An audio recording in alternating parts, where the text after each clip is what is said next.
Hi class, Dr. Morton here.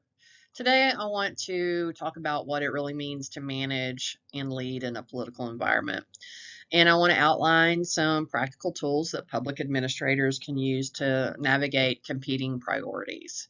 So unlike the or the private sector, public management operates at the intersection of law, politics, and community values. So elected officials will set broad agendas, pass legislation that public administrators must implement, and then you are dealing with budgets that limit resources, and then you have public opinion shaping just the legitimacy of public governance. And then you have professional ethics that kind of demand fairness and transparency, and that happens all at once. So the result is this constant balancing act for public administrators.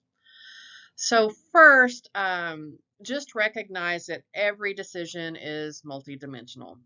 So a program that improves health outcomes can raise costs. They can be at conflict with an elected body's short-term goals, or they could even trigger some equity questions. And effective administrators have to map their stakeholders early. They need to identify who authorizes, who funds, who implements, and who is impacted and affected.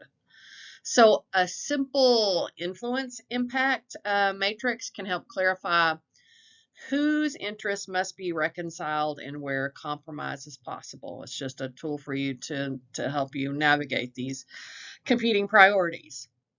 And then second, I would say you need to cultivate political astuteness. So this is not partisanship. It's the ability to read the institutional landscape that you're operating in. And it lets you anticipate policy shifts and frame proposals in language that resonates with both elected officials and community members. That framing things in the appropriate language is very important. I'm closing in on 30 years in government, and I've had to learn what words I can and can't use in proposals or policy briefs. Um, and so that's an important tool as an administrator that you need to know. So it's also important to link initiatives with statutory mandates, and to use performance data and focus on shared values like public safety, fiscal stewardship, or equal opportunity. So that can help you turn some potential opposition into conditional support. Third, I would recommend that you blend your leadership styles. Having those transformational skills like helping establish a compelling vision, being a very strategic communicator, and the ability to empower your staff. This will energize not only your staff, but your partners and your collaborators around long-term change. You might use servant leadership practices like active listening, empathy, and shared decision making.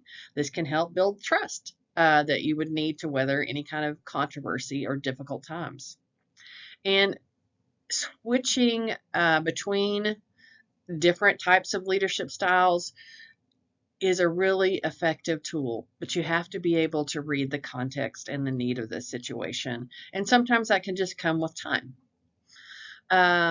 Fourth, I would say practice adaptive implementation. So maybe you need to break down some complex reforms into maybe a pilot project, or maybe you just need to get feedback loops from those impacted, and then try to adjust in real time if at all possible. Even incremental wins can demonstrate that you're competent, and it can create political capital for broader change. So then finally, I would say anchor every choice that you make in an ethical framework. Ask yourself, is it lawful? Is it equitable? Is it transparent?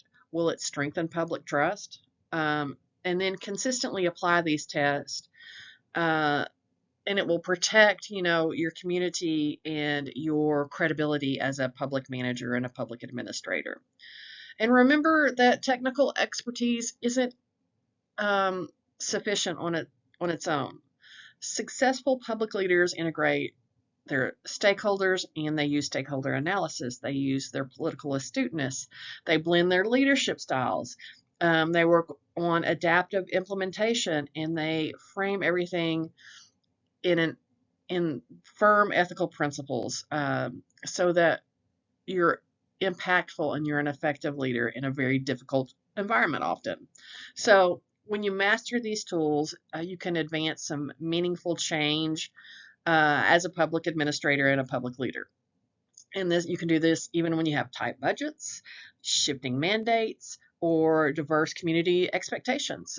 So this will help you maintain the public's trust and confidence in government. And we know that that has been, um, over the last several decades, trust in government has really declined. So I just wanted to share these thoughts about